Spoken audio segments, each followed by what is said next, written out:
Hello everyone, my name is Demetrius Harmon. I am a financial coach. I own Harmon Financial Coaching. If you are interested in any of my services, you can check out my website, harmonfinancialcoaching.com. I help my clients with budgeting, getting out of debt, building wealth, saving money, just increasing their financial literacy as a whole. So I don't want to waste any of your time. I want to get straight into my debt-free journey. One of the reasons that I am qualified as a financial coach is because I have the training, but I also have the experience. I truly believe that experience is life's greatest teacher. So I'm going to tell you about my financial journey. This is just my story, my truth. If I can just inspire one person today, then I've done my job. I have some notes here. I hope you don't mind because it's been a wild ride. So there's some key points I want to kind of focus on. I don't want to leave certain things out. So I'm just gonna go back to my childhood a little bit. So I grew up in a single parent home. My mom, my brother, and me. So it was a small family, just us three. I want to be clear. I was not born with a silver spoon in my mouth at all. We never missed any meals by the grace of God. We never missed any meals or anything. But as far as abundance and extra, those words weren't in our vocabulary. Like I said, we had everything that we needed, and we had plenty of love, which is the most important thing. But my mom, she worked at a chicken plant. So for those who are not familiar with the chicken plant, that means that she, places like Purdue, Conagra, Mount Air, those are all chicken processing plants. So my mom made, the whole time I was a child, under $20,000. So I repeat, she made under $20,000, trying to raise two boys by herself, under $20,000, making that's tough. So one of the first things I learned from my mom indirectly was every Friday she got paid, and every Friday she was sitting at the table balancing her checkbook. I know for some people they're not familiar with that, but that was basically her budgeting. That was her budgeting. That was not basically, that's exactly what she was doing. She was budgeting her money. My mom knew where every single penny was going, and she would tell us all the time, boys, leave me alone right now. I'm balancing my checkbook. I'm paying bills. So I seen that indirectly. I didn't really adopt that habit until later on. And then another thing that I saw from her, well, she taught us. Most people have probably heard this before. More is taught than caught. So my mom was very much afraid of debt. She wasn't a debt person at all, so it made me very leery of debt as well. I didn't fully listen to her. I wish I did, but I've learned my lesson now. So like I said, the two things I've learned from my mom is that, how important it is to budget and also to stay away from debt. And now by the grace of God, she has a paid for house. So if anyone says that you can't, buy a house with a low income and stay away from debt and just get a house paid for, to have a house paid for when she started out, like I said, for a long period of time, making under $20,000 with two kids, to now have a paid for house. Number one, God is good, but also that's a testament to her being diligent with her money, making sure that she's budgeting and doing the right things and having that financial discipline that it's going to take to win with your money. So I'm going to kind of jump forward, I'm going to fast forward to 2013. 2013, my wife and I, we had just heard about Dave Ramsey. We didn't know much about him. A family friend of ours told us about him, and we started listening to some of his stuff. We even bought one of his, I think we rented one of his programs from the library. And we also, yes, we did also buy one as well, and it didn't stick. We did Dave-ish. For those that don't know, that's just basically kind of working the plan, kind of not. So if you're kind of doing anything, you're basically, at best, you're getting a 50%. We know 50% is an F. So it didn't work. And finally we got serious. And in 2015, my wife and I, we really got serious about paying off our debt. So in 2015, we paid off $25,000 in 1 year. So we paid off $25,000 in 1 year. And for whatever reason, we were young and dumb, and the plan. I'm going to link a video, and I'm going to link one of my previous videos where I talked about the Dave Ramsey 7 baby steps. So baby step number 2 is to pay all your debt off. And we paid all of our debt off. We were supposed to transition into baby step number 3, which is save 3 to 6 months of emergency expenses. For whatever reason, we paid off our debt, and then we just quit. And of course, you probably can guess what happened. We got back into debt, of course, right? Because we stopped working the plan. So that was in 2015. So again, 2015, we paid off $25,000, and then we stopped. So in summer of 2017, unfortunately, my mother-in-law passed away, and that hurt us big time. So my mother-in-law passed away. That was a very hard time for the whole family. And my wife, she didn't live where her mom lived at, so she lived out of state. So my mother-in-law was in the hospital for an extended period of time, and my wife spent a lot of time out of state, and unfortunately her family, they really failed her. They didn't offer her any lodging or anything like that. It was a really tough time for us. So my wife, she spent a lot of time out of state, so that meant a lot of flights back and forth, a lot of hotel stays, spending money on food, things of that nature. And also my wife, she has lupus. So for those who are not familiar with lupus, it's an autoimmune disease. And one of the big things for people who have lupus is they're always tired. Like they can just take a shower and need to sit down for an hour or go lay down. They can make breakfast for the family and just be wiped out. So she didn't have a lot of leave saved up. So therefore, during this time of visiting her mother out of state while her mom is dying, she had to take unpaid leave. So obviously that was money that we were not making, because again, it was unpaid. So like I said, summer 2017, my mother-in-law passed away. So once we came out of that fog, we were in a fog for a while, as you can imagine. 2018, we said no more, no mas. It's showtime. We're not doing this anymore. So in 2018, I want to be accurate. 2018, we paid off $32,000 in 5 months. We paid off $32,000 in 5 months. We were cooking. We weren't playing around. I mean, we had our budget airtight. We knew where every single penny was going. Every single penny.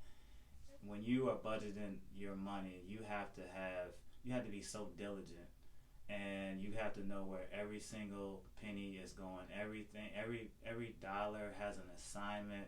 I mean, we weren't playing around. So like I said, $32,000 in 5 months. And this time, we did not stop. We got all of our debt paid off. So the first time we paid off all of our debt in 2015, like I said, that was $25,000. That was student loans. We paid off our cars. We also had one credit card that we paid off. And then, like I said, in 2018, we just had our cars and a credit card. And this time, like I said, we were like a dog with a bone. We would not be denied. So once we paid all of our debt off, we continued to work the plan. So to pay off $32,000 in 5 months, I want to tell you that took a lot of sacrifice, a lot of patience. It was so hard to send these chunks of money.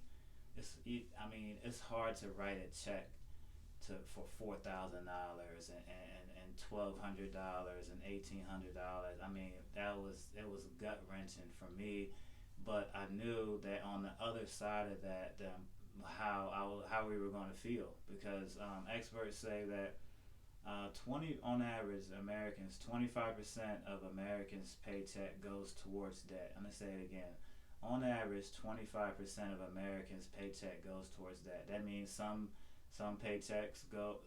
Some people's paycheck is more than 25% of it going towards debt. Others are maybe less. We just wanted to be financially free. We didn't want to have our money going in all these different directions, and we wanted to be the master of our money.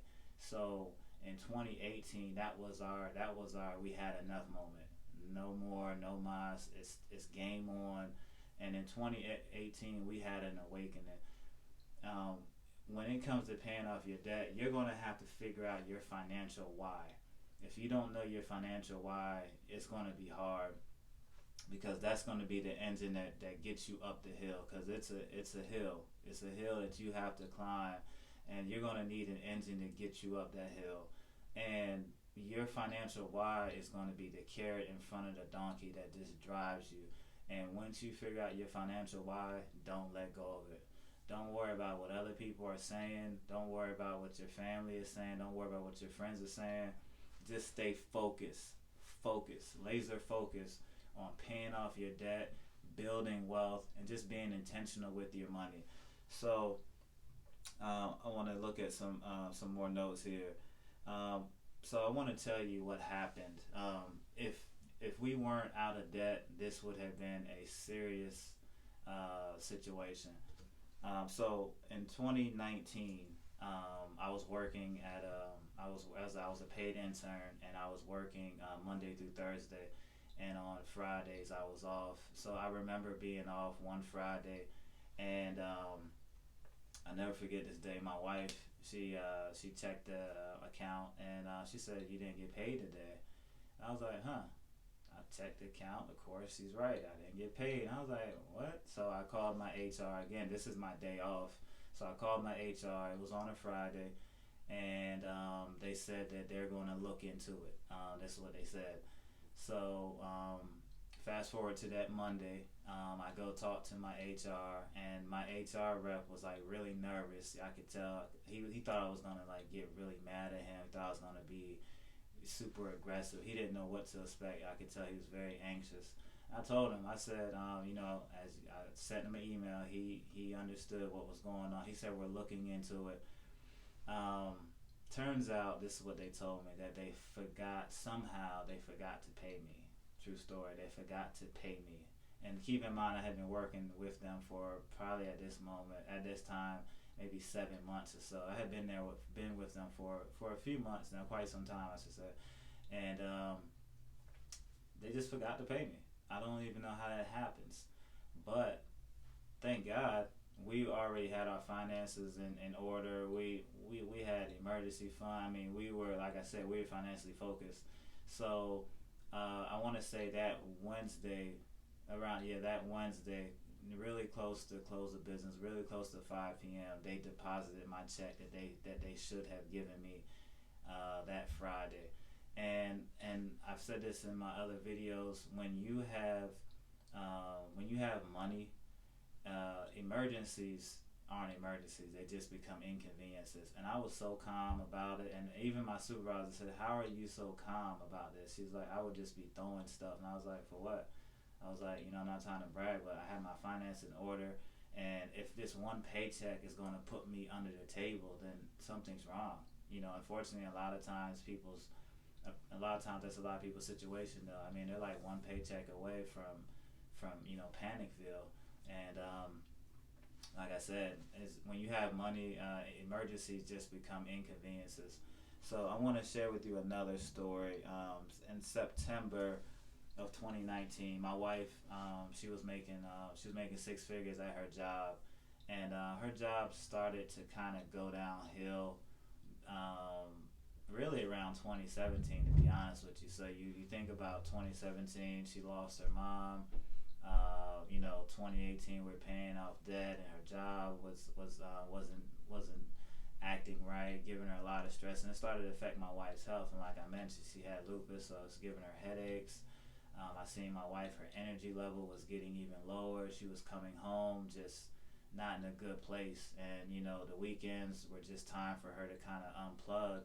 But it was more or less like just to survive, and she wasn't happy. So one day she was talking to me, and I was driving home from work, and she said, I don't know what to do. We need to figure something out. And I said, she said, "What should I do?" And I just looked at her and I said, "Quit. Just quit your job." Not, excuse me. She's making six figures. That's a lot of money. She's making six figures, and I told her to quit your job. Now, fellas, I'm gonna talk to you for a second. When you become a married man, you become the protector of your house. You become the provider. I mean, you're the spiritual leader. I'm very big on manhood and making the right decisions for your family, and being there for your family in everything through the peaks and the valleys. And to be able to tell my wife, to be able to tell my queen, just quit your job. That right there is priceless. And that's all because we were debt free. I would not have been able to do that if we were not debt free. So, like I said, to tell her to quit her job and she can stay home comfortably, stay home with the kids, just do everything that she wanted to do, and just be free from a job that didn't appreciate her, quite honestly. They didn't appreciate her, and they were not willing to change. So they lost a very good employee, but it was their loss, but it was our gain because my wife, is still staying at home now.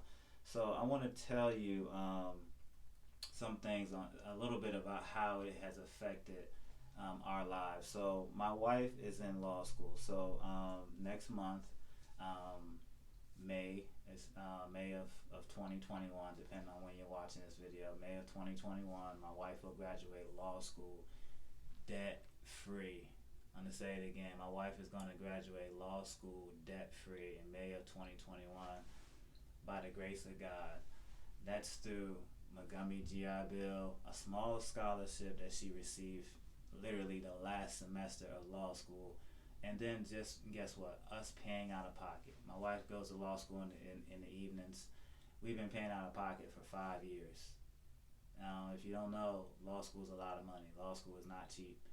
We've been paying out of pocket for 5 years, and this is getting out of debt. This is putting kids in private school. These are all types of stuff going on in our lives, moving parts that I didn't even get into, but we stayed focused the whole entire time. So for my wife to graduate law school debt free, that pretty much makes her a unicorn, and all glory goes to God. Why am I saying all this? Not to brag. I promise you, this is not to brag. This is to inspire someone that you can do it, but you're going to have to do the work. Once you get out of debt, you're going to have options. I promise you, you're going to have options, because when you have debt starts making decisions for you. And I don't like people making decisions for me. I don't like some entity making decisions for me. I want to be in charge of my own destiny. I don't want, car payments to make decisions for me. I don't want to stay at a job that I hate, or my wife had to stay at a job that she hates, or just dealing with a situation only because I have debt. I don't like that. I like to have options in life.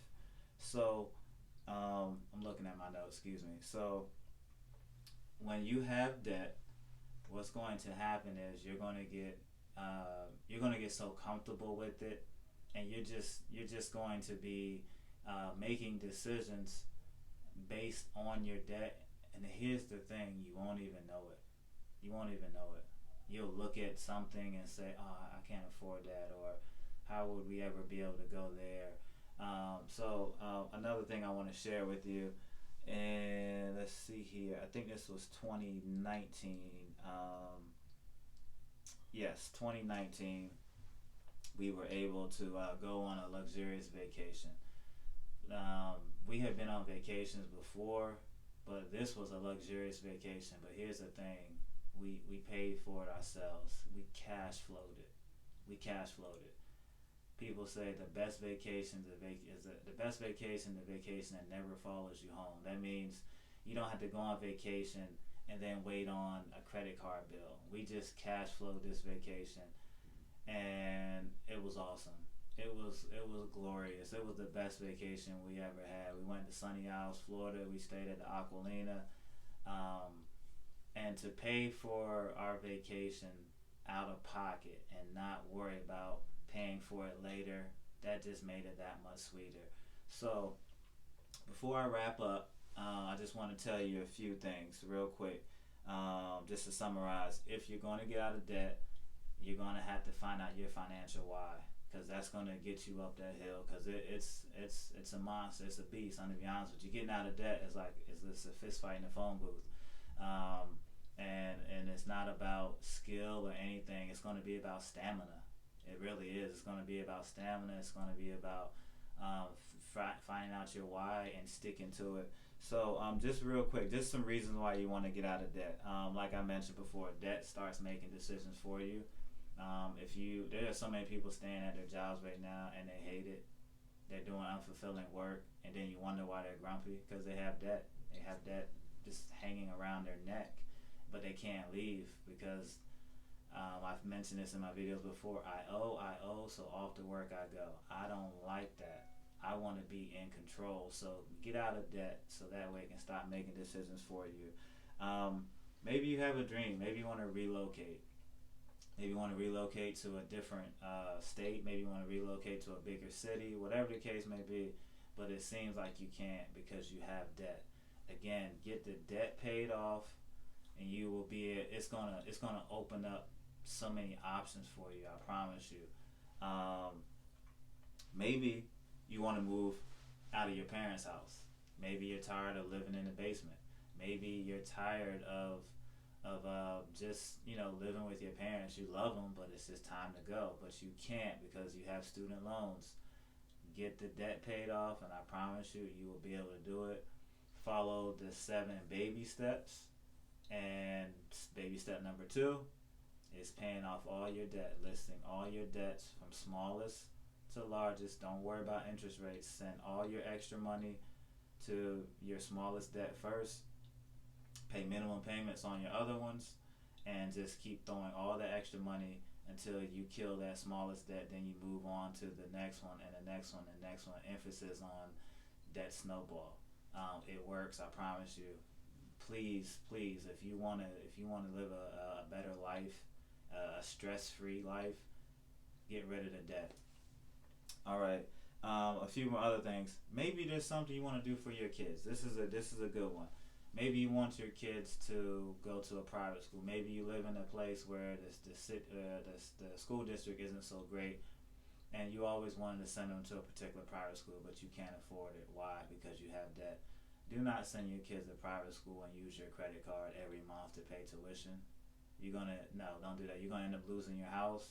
You're gonna end up getting your car repoed. If you can't afford private school, don't go. But get out of debt. Now guess what? You'll have money. I promise you, you'll have money. Just think about that for a second.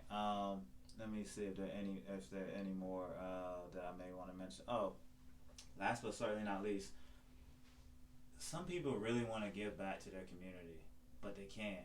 It's hard to give back when you're broke. Maybe it's a charity, whatever the case may be, but you can't do it because you don't have the money. So, I just want to close with this. Challenge yourself today after watching this video. If you made it all the way to the end, like I said, if you made it all the way to the end watching this video, ask yourself a few questions. How much money would you be able to save if you did not have debt? If you didn't have student loans, credit cards, personal loans? Just ask yourself that and write it down. Ask yourself, how much extra money would you have to be able to save, to be able to invest if you did not have debt? And I'm just going to close with that again. Ask yourself that, how much money would you have if you did not have debt? And I guarantee if when you do that, you're going to reverse engineer it and hopefully ask yourself in a reverse engineer way, what if someone gave you that money that you're able to save? Guess what? You can give that to yourself. So if it's $1,500 that you would be able to give back or give back to yourself, you can do that. You can make it happen just by getting out of debt. All right, so that's my time. I hope you enjoyed my debt-free journey. If you have any questions, I'm going to put my email in the description box below. And please think about what I said about how important it is to get out of debt. Take your life back. Take control of your life and live that life that you really want to live. but it's gonna be hard. It's gonna be hard, but that doesn't mean you can't do it. Anything worth having is worth working for. All right, take care. God bless.